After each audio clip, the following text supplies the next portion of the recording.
صباح الفل عليكم مطعم شوية السمك. فاكرين يا جماعه ورقه اللحمه بتاعت زمان لما كنت تروح للجزار كده ويقطع لك حته لحمه ويروح جاي متبلها لك بشويه بصل وفلفل اخضر كده وايه ويديها لك حتى عشان تروح الفرن اللي جنبه وتدخلها الفرن تعمل ورقه لحمه. احنا بقى النهارده هنعمل ورقه سبيط اهو. ده سبيط اهو، عندنا المقاسات كلها دي بقى ورقه سبيط زي ورقه اللحمه بالظبط اهو. هنتعامل معاها نفس معامله ورقه اللحمه. ادي اهو نقطع كده حته ايه عشان نجرب معاكم. ادي بقى اهو خدنا ايه حته من الجسم نفسه وحته من الراس. انا بحب الراس بيبقى فيها ايه طعم. تعالوا بصوا قرب كده اهي دي الراس واهو الجسم. تمام نبتدي بقى ايه نقطعهم. انا ما بحبش اقطعها صغير عشان برضو ايه تحس بيها ما تتهريش اهو. تمام بص سبيت زي اللحمه بالظبط.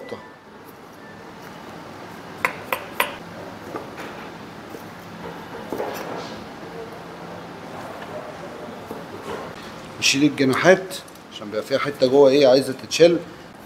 بص زي اللحمه بالظبط. قول لي بقى انت عايز ايه؟ عايز حته من السن؟ ها؟ حته من السن ولا ايه؟ ولا حته من الكلاطه؟ الجناح اهو تمام.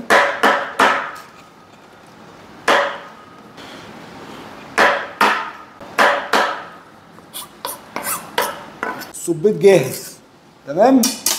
دلوقتي بقى هنجيب البصل. بص شايف التقطيع رفيع ازاي؟ قرب هنا كده بقى ايه عشان نشطشط الكلام شويه ايه فلفل حامي.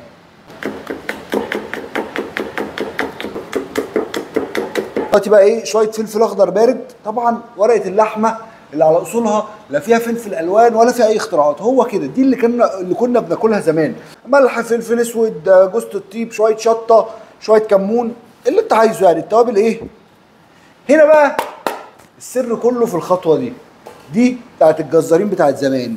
الفركه بتاعت البصل دي بقى الفركه دي اللي اولا بتسوي البصل، ثانيا بتطلع بص الريحه. انا حاسس دلوقتي اكن الاكل استوى. بتطلع كل النكهات اللي في البصل. وعلى فكره زمان الجزارين كانوا بيعملوا كل ده على القرمه، شغل القرمه تمام. يعني ايه يقول لك حواوشي قرمه ورقه لحمه على القرمه كده. دلوقتي هنحط بقى السبيط هنجمعه اهو تمام. هحط جمبريتين. هتقول لي ليه جمبريتين؟ هقول لك لان اصلا غلط الجمبري يخش الفرن في ورقه سبيط، لان الجمبري ده اصلا بياخد دقيقتين سوا. انا بقى بحطه ليه؟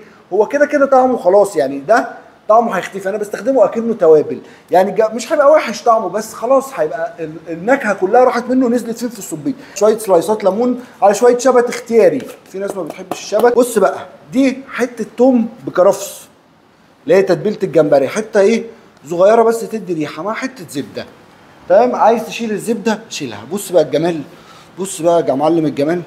بص خلط بقى ايه. طبعا القرمه دي ادام هنطبخ عليها بتبقى نظيفه جدا مغسوله يعني بتتغسل كويس جدا. ادام هنعمل عليها حاجه يعني فيها طبخ بتتغسل وبتتعقم. جيب ورقتين فويل كده على ورقه زبده حلوه كده اهي. كل العظمه دي هنا. ده بقى ني في ني تمام، ولا مسبك ولا طماطم ولا صلصه ولا ينفع للدايت يعني. حتى حته الزبده اللي حطيناها صغيره عايز تشيل الزبده خالص شيلها. نقفل قفلها بقى قفله ايه حديد نصها بالظبط. يكون ايه رحنا الفرن جبنا لنا رغيفين بلدي وعلقنا على الشاي عشان نضرب ورقه سبيط. دلوقتي بقى ايه مش عارف اقول لكم الريحه العظمه طلعت من الفرن. اوه اوبا. بص بقى انا اوريك حاجه. الريحه طبعا انا مش عارف اقول لك ايه بس كله كوم. انا جوعت. شايف بقى شويه الصوص اللي تحت دول؟ ده البهاريز كلها. ده بقى اللي نزل ايه. بص بقى كده تاخد ده كده وتغرقه الصوص بالبصل وبتاع وتديله بسم الله. شويه بصل كده وغرق كده في الصوص ايه. بص حاجه عظمه بسم الله. طبعا ايه الناس ايه عايزه تاكل فهننجز بسرعه.